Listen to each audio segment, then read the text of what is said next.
Doesn't it feel like sometimes like the world's having a blast? You hear about these different cities, they have different party times of the year, kids on college camps, looks like they're having so much fun. And sometimes you feel like, what's it? Maybe I want a piece.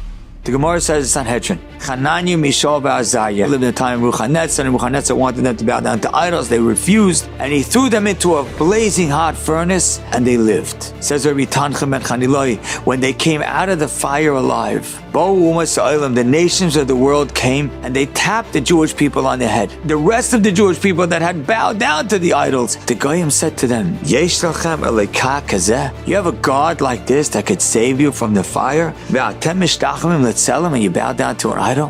What are they saying? They mean to tell Jewish people a message that needs to resonate to this day. I'll share with you the message from something I heard from Urin Reich at the Adire Torah event a little while ago. There's a famous mashal from the Chofetz Chaim. There was a man who his uncle all of a sudden became very, very wealthy. And this man was a man who lived simple life in a village. And his uncle told him, it's time for you to come and join me. And his uncle sent him a ticket to go on the train. First class ticket on the train. And he goes on the train and he sees the first class cabin and there's beautiful seats that go all the way back and they give you food and drinks. He's like, no, I'm not used to this, it's not for me. He goes to the second class cabin. The seats don't go all the way back, only partly back. Gives him some food. He says, nah, it's not for me. Finally he goes to the back of the train where there's just benches. And he goes to one of the benches and he's just sitting on this hard bench. And finally, the person on the train says, okay, everyone, tickets out. And he hides under the bench because he doesn't have a ticket for the bench.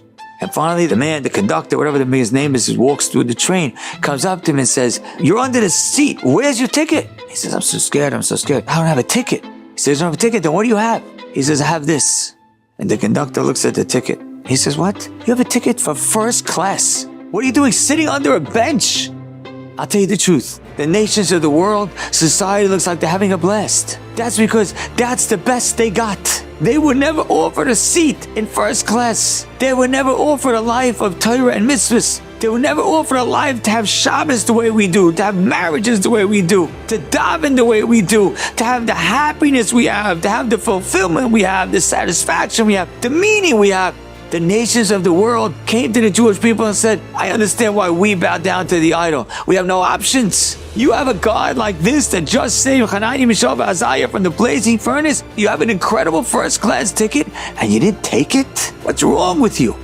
I know this country, that time of year, there's different parties that they're having. You might even be curious, what are those parties like? I'll tell you what, those parties are for people in the back of the train. The life that we were offered is so much better. The life of turning away, the life of conviction, the life of focus and discipline and strength. That is a ticket in the first class cabin. Don't find yourself quivering under a bench in the back.